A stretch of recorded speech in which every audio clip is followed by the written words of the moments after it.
Je vais vous parler d'une histoire incroyable, de la création d'un monde, d'un univers, d'une mythologie. Un projet titanesque, tout droit sorti de l'imagination de Juan García Ríos. Un projet porté par des hommes et des femmes qui, par leur cœur et leur talent, ont su donner vie à cette œuvre extraordinaire.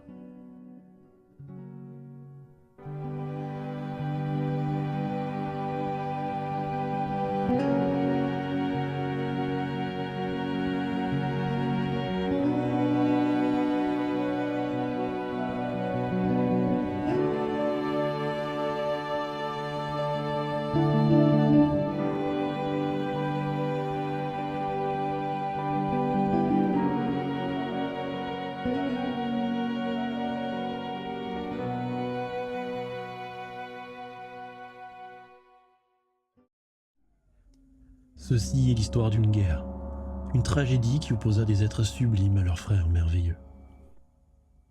Bonjour, je suis Juan García Ríos, je suis compositeur et auteur, et nous sommes tous ici réunis pour le deuxième partie du cycle de Gamarra qui s'appelle Épyrion. Alors Épyrion, c'est un album concept qui réunit une nouvelle avec donc des peintures, de la musique et un spectacle. Le synopsis, nous sommes 30 ans avant les événements du Cante de la Naranja, à un moment où le jeune prince Lucas découvre Épyrion, qui est le livre fondateur des croyances de son peuple. Ok, petit récapitulatif. En 2016, Juan a sorti le premier cycle de Gamarra, El Cante de la Naranja. Là aussi, avec un album, un livre et une tournée concept mêlant musique, peinture et danse.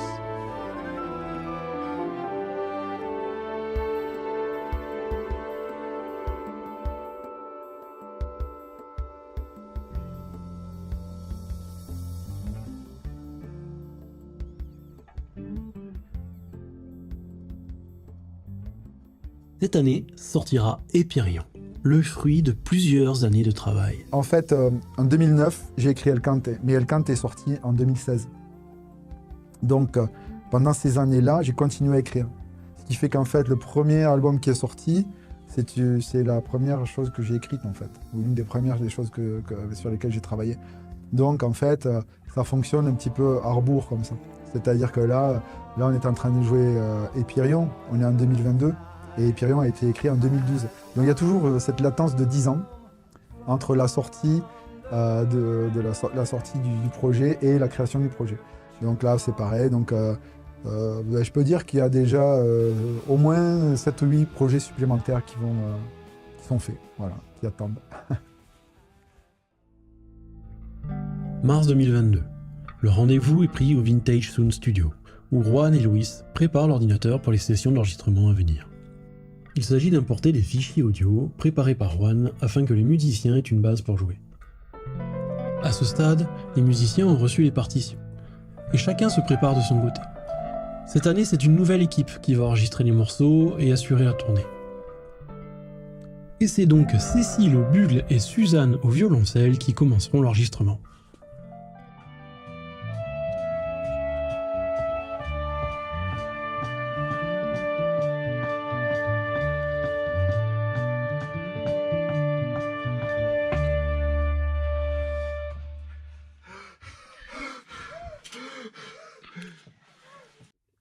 Mon premier rencontre avec Juan, c'était vraiment en vrai ici, quand je suis arrivée pour l'enregistrement.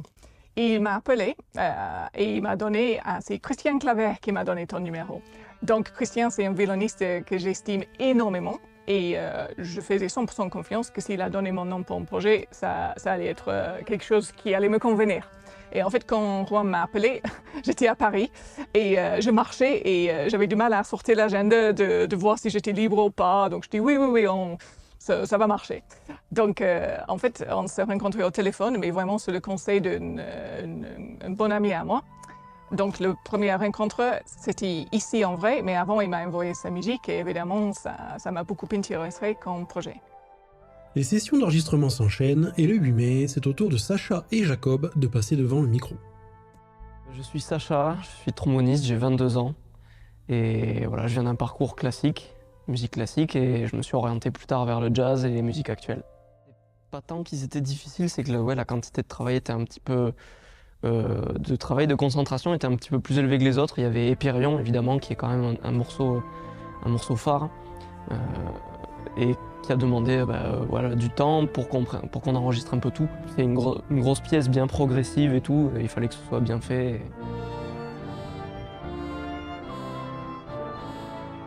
Bonjour, je m'appelle Jacob Fournel, j'ai 45 ans et je joue de la flûte irlandaise. Le morceau le plus difficile, c'est un morceau dans une tonalité très difficile à jouer sur mon instrument, parce que moi j'ai une flûte irlandaise, donc je suis diatonique et je ne peux pas jouer normalement toutes les notes. Et là, Juan a eu l'idée brillante de composer un morceau avec 5 dièses. C'est un truc très compliqué à jouer à la flûte. Et le morceau, j'ai oublié le nom, je crois que c'est l'Hydérion. Oh, il m'a raccroché au nez. Attends, Juan, tu délires ou quoi, là? Tu me raccroches au nez? Désolé, je suis vraiment désolé. En fait, je n'ai pas apprécié du tout que tu me déranges pendant une conversation téléphonique. Bon, oui, alors ce morceau, c'est l'Hydérion, non? Ti-da-da, da-da-da-da. Ça, c'est quoi, celui-là? Non, c'est... Éolydra. Éolydra. Tu vois, j'ai bien fait de t'appeler. Alors... mais j'ai cru que tu m'appelais pour venir prendre ta place. Non. Mais non. Bon, on reprend. Donc, deuxième. Le morceau le plus difficile... Alors, c'est un morceau qu'a composé Juan avec plein de dièses à la clé. Et pour la flûte irlandaise, c'est pas évident. C'est un morceau qui s'appelle Éolydra. Et progressivement, une ambiance légère règne sur le studio.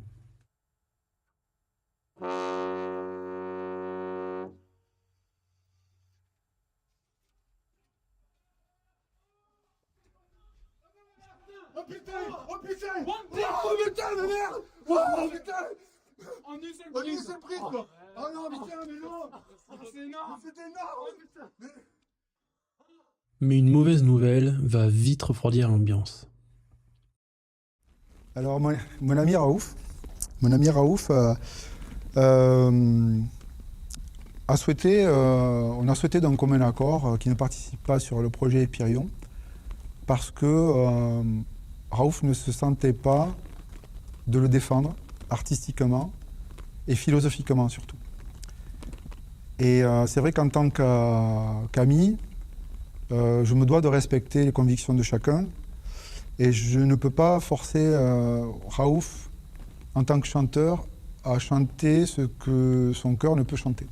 Et c'est bien toute la problématique d'un chanteur, c'est que à travers le chant, le chanteur a besoin d'avoir un accord entre ses convictions, sa voix et son cœur. Et en tant qu'ami, je ne pouvais pas lui demander de chanter quelque chose qu'il n'avait pas envie de chanter. Après une pause estivale, l'enregistrement reprend au mois d'octobre au Vintage Tune Studio. Et c'est Juan qui tient la caméra cette fois-ci. Encore une nouvelle journée pour ce superbe album d'Epyrion. On a la chance aujourd'hui d'avoir un artiste magique, un virtuose du violon, et je vais vous le présenter. Alors, il doit être en train de se chauffer. Ah, il est là. Mesdames et messieurs, Christian Claver en personne. Voilà, qui nous fait l'honneur d'être sur ce disque. Voilà, monsieur Christian, merci d'être là en tout cas. Avec plaisir. Voilà.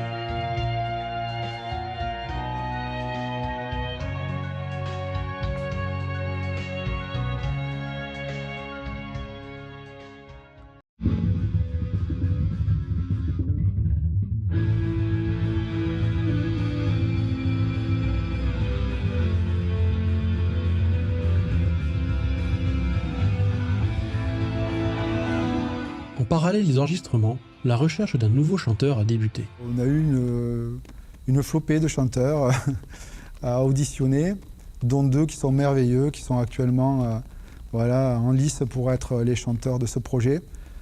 Et l'univers conspire, puisque dans la problématique des Pyrions, on est quand même sur un contexte anglo-saxon, grâce à Suzanne, grâce aux flûtes irlandaises de Jacob. Et c'est vrai que là, pour l'heure, le chanteur va chanter en anglais. Et il se trouve que les 2 chanteurs qui sont en lice sont anglophones. Donc voilà, il y a une cohérence folle vis-à-vis de ça. Et c'est donc le chanteur Marc Vasquez qui a été sélectionné pour porter le projet Épirion. Écoutez plutôt. For my father and my mother, the answer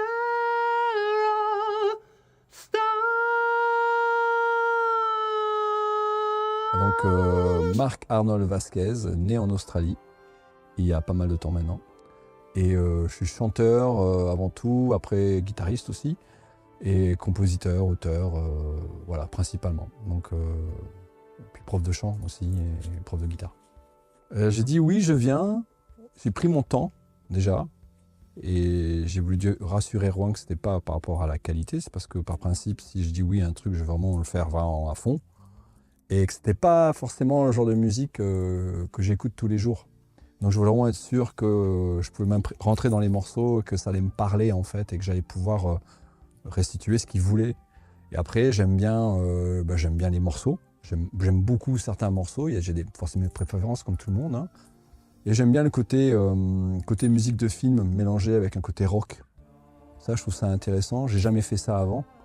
Et donc je trouvais ça intéressant. Et ce qui me plaît aussi c'est que le peu que je connaisse Rohan, je trouve qu'il a du drive comme on dit. Ouais, il sait où il va et c'est quelqu'un qui est, je pense, qui est droit et qui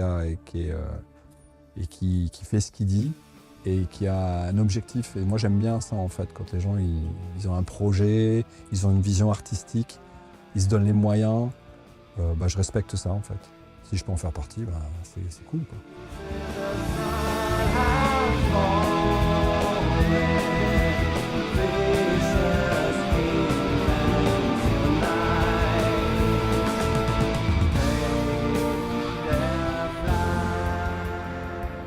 L'album est vraiment différent parce qu'il y a une autre énergie, une autre atmosphère déjà. Moi je l'entends beaucoup plus sombre dans le bon sens du terme, c'est-à-dire qu'il est beaucoup plus... Je trouvais que dans les cantés il y avait un côté très aérien, très marqué dans des mélodies qui étaient vraiment aériennes, très légères, et en même temps il y avait des choses qui étaient plus lourdes. Et celui-là il est plus énergique. Au niveau de l'énergie, il est différent. En tout cas, après, pour moi, pour l'enregistrer, pour faire le travail que je fais dessus, ou que je peux apporter dessus, c'est complètement différent en approche, vraiment. C'est ainsi que se terminent les enregistrements au Vintage Sound Studio. Mais il reste encore beaucoup de travail à faire. L'édition, le mixage et le mastering vont prendre encore quelques mois, mais le travail ne s'arrête pas là. Aurore Lescaut, voilà, qui est notre illustratrice sur le projet. Elle a la gentillesse de nous recevoir chez elle et franchement c'est énorme. Bon, on est un peu ému là parce que voilà, en fait c'est la première fois que je vais découvrir l'intégralité de l'œuvre. On s'est beaucoup parlé, on a fait voilà, énormément de messages. À chaque fois on a fait du brainstorming, mais elle va vous raconter tout ça. Et là, aujourd'hui c'est la remise des peintures dans un but qui est de scanner en fait les œuvres pour les rendre éternelles et pour pouvoir les travailler, pour faire des premières de couverture, des quatrièmes de couverture. Voilà. Bon, Aurore...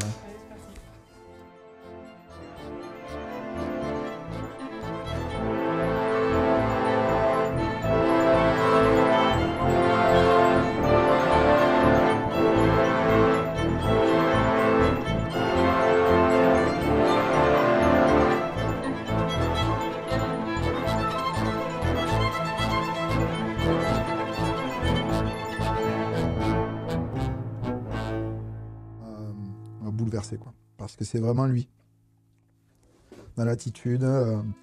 Donc Épirion représente l'entièreté du règne animal, en fait. Hein. Il a une tête de loup, il a des ailes d'oiseau, et Ici, une longue queue de requin. Il a des pattes de théropodes, donc de reptiles. Et voilà. Donc, il a un buste d'homme et puis le calar, donc ce fameux instrument qui lui permet de générer, qui permet de dupliquer la vie en fait. Il est magnifique. Au début, j'étais partie, je pensais qu'il fallait que je me serve des images qu'il m'avait envoyées, c'est-à-dire ça. C'était des photomontages qu'avait fait Juan. Voilà. Lui, il est assez ressemblant. Je crois que c'est un des seuls que j'ai recopié dans l'exactitude. Et donc j'avais des personnages un peu bizarroïdes que je comprenais pas trop. Et parfois, il voulait vraiment que je me base sur ce qu'il avait pris, ce qu'il avait créé. Et même à un moment donné, Ionis, je l'avais dessiné avec comment ça s'appelle ? Avec un socle. Mais je ne voulais pas du tout. Ça ne plaisait pas du tout. On communiquait par vidéo, photo. Il y avait beaucoup sur mon ordinateur. J'ai plein d'inspirations d'animaux. Il a fallu que je me plonge dans les personnages et dans les animaux et les textures aussi. Pyrien, ça a été le premier. Et après, le dernier, je l'ai fini. Il y a quoi ? Il n'y a même pas un mois et on est en mars. Même pas, on est en avril 2023. Donc, allez, environ 2 ans. Juin 2023. Les musiciens se rassemblent pour la première fois. Ils vont découvrir les illustrations ainsi que l'album enfin terminé. Et c'est aussi ce jour-là que sera tourné le premier clip issu de l'album Epyrion.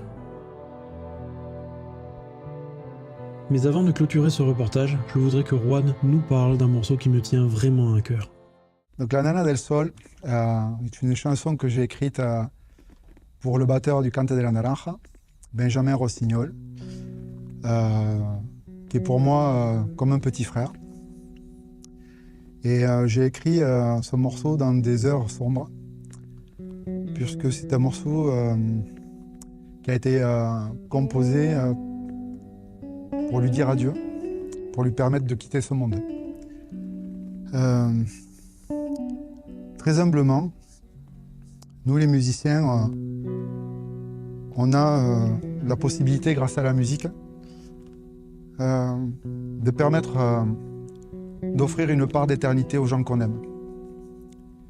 Et c'est exactement le cadeau que j'ai voulu faire à Benjamin, à son papa Jean-Claude, à sa maman Quito et à sa sœur Aurélie.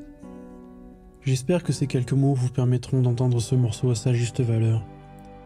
Et j'espère aussi que ce reportage vous permettra de voir le talent, l'amour et l'énergie que chacun a mis dans ce projet.